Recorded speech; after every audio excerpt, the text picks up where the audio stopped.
बादल बम के बाद अब वाटर बम्ब। विजय धड़रा, संपादक, लोक मत समूह, पूर्व राज्यसभा सांसद जी का लेख है। बादल बम के बाद अब वाटर बम। चीन के बारे में पूरी दुनिया में आम राय यही रही है कि वह दूसरों को तबाह करने के लिए किसी भी हद तक जा सकता है। यही कारण है कि उसे हमेशा शंका की दृष्टि से देखा जाता है।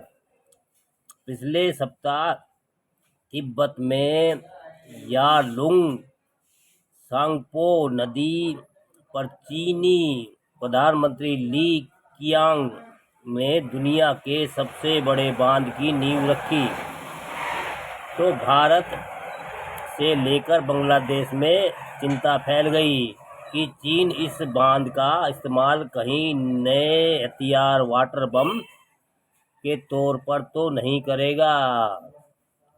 इस शंका के पीछे ठोस कारण है कि यालुंग सांगपो नदी तिब्बत को पार करने के लिए भारत में ब्रह्मपुत्र नदी के रूप में जानी जाती है। हिमालय के कैलाश क्षेत्र से निकलने वाली यह नदी करीब 2900 किलोमीटर का सफर करने के बाद बंगाल की खाड़ी में समाप्त हो जाती है। भारत में यह नदी 996 किलोमीटर की दूरी तय करती है। पिछले वर्षों में पूर्वोत्तर की इस नदी का प्रवाह कम हुआ है और यह माना जा रहा है कि चीन कुछ हरकत कर रहा है। अब वो बांध बना रहा है, उसकी चर्चा पिछले कई सालों में चल रही थी।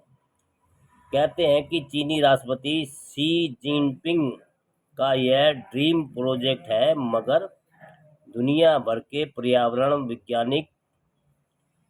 वैज्ञानी इस ऐसे किसी भी बांध का विरोध कर रहे थे, क्योंकि तिब्बत भारत सीमा के पास यह बांध इतना बड़ा बनने वाला है कि इससे पूरा पर्यावरण तबाह हो जाएगा। खुद तिब्बत तो तबाह होगा ही, भारत और बांग्लादेश के नाजुक पठार से नीचे समतल इलाके भी बुरी तरह प्रभावित होंगे। Satellite imagery specialist Damien Simon ने इस बांध को लोकेशन शेयर किया है। इसे देखकर सहज ही अंदाजा हो जाता है कि अरुणाचल के से ठीक सटे इलाके में बांध बनाया जा रहा है। चीन कह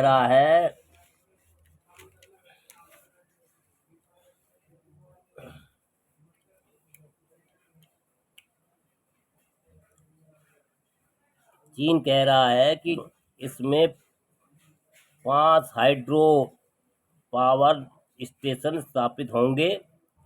खर्च की बात करें तो इसके निर्माण में लगभग 14,473 अरब रुपया खर्च होने वाला है। चीन का कहना है कि यह बांध ग्रीन एनर्जी के लिए है, मगर भारत को ऐसा बिल्कुल ही नहीं लगता कि भारतीय विशेषज्ञ चीन के इस बांध को भारत के खिलाफ एक नए हथियार के रूप में देखते हैं। सबसे पहली बात कि बांध बन जाने के बाद चीन अपनी मर्जी से ही ब्रह्मपुत्र नदी में पानी छोड़ेगा। किसी समझौते की बात ही बेमानी है, क्योंकि वह दुनिया में किसी की सुनता कहाँ है। जब वह चाहेगा तब ब्रह्मपुत्र के इलाके में सूखा पसार देगा और जब चाहेगा बाढ़ ला देगा। जो सबसे बड़ा खतरा है उसे विशेषज्ञ वाटर बम कह रहे हैं। मान लीजिए कि चीन ने कभी एक साथ पूरा पानी भारत की ओर छोड़ दिया तो क्या होगा? अरुणाचल प्रदेश में से लेकर असम तक बाढ़ की तबाही आ जाएगी। इसलिए विशेषज्ञ कह रहे हैं कि भारत को अभी से तैयारी शुरू कर देनी चाहिए कि यदि वाकई कभी चीन ने ऐसी परिस्थितियां पैदा कर दी तो क्या वह हम महफूज रह सकेंगे? जैसा कि मैंने अपने अपने पहले लेख में चीन पर इस शंका के एक नहीं कई कारण हैं। मौजूदा कोविड-19 को याद अभी भी बनी हुई है, जब पूरी दुनिया थम सी गई थी। चीन के वुहान शहर में फैले कोरोना वायरस ने दुनिया भर में 1.5 करोड़ से ज़्यादा लोगों की जान ले ली थी। दुनिया अब भी शंका करती है कि कोरोना वायरस एक चीनी लैब में पैदा किया गया, जिस चीनी वैज्ञानिक ली बेनलियांग ने सबसे पहले वायरस के प्रकोप की जानकारी दी, उसे चीनी पुलिस ने रोक दिया था। बाद में वह खुद कोरोना वायरस का शिकार हो गया। अब मैं आपको एक ऐसी घटना की याद दिलाता हूँ जिसे हो सकता है कि आप भुला बैठे हो। वैसे नई पीढ़ी को तो यह घटना की जानकारी शायद ही होगी कि 6 अगस्त 2010 को की तारीख थी और जगह थी लेह।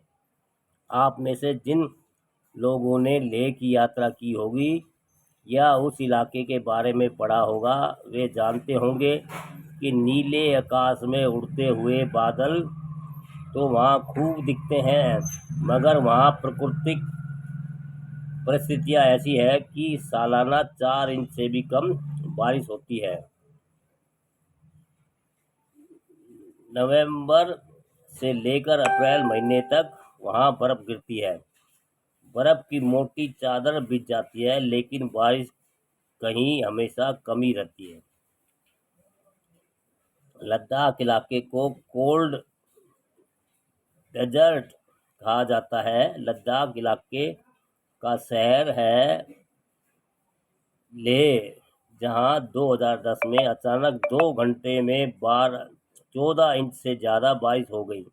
वहाँ के पहाड़ चूंकि कच्चे हैं और इतनी बारिश कभी होती नहीं है, तो वह बारिश कहर बनकर टूटी और 250 से ज़्यादा लोगों की मौत हो गई, सैकड़ों लोग घायल हुए।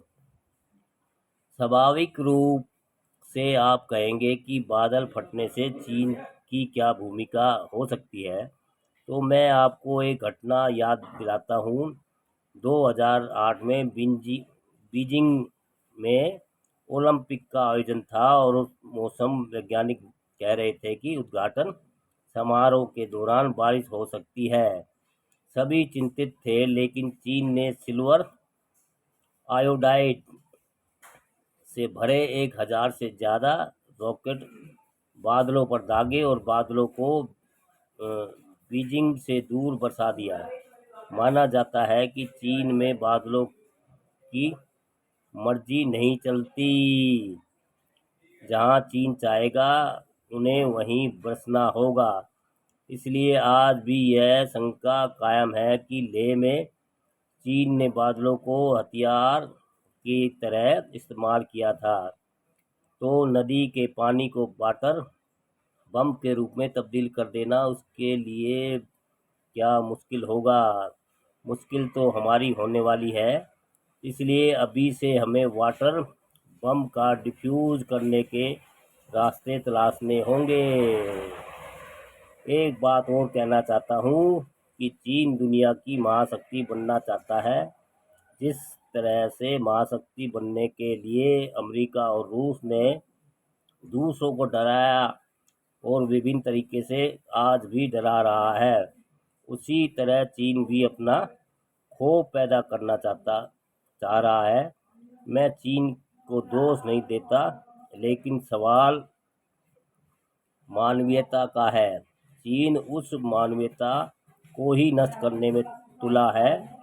स्थिति वाकई खौफनाक बनती जा रही है दोस्तों। बादल बम के बाद अब वाटर बम।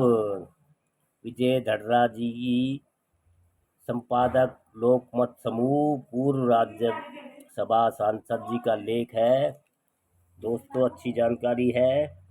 अगर आपको हमारी जानकारी वीडियो अच्छा लगता है तो लाइक कमेंट शेयर भी करते रहिए दोस्तों।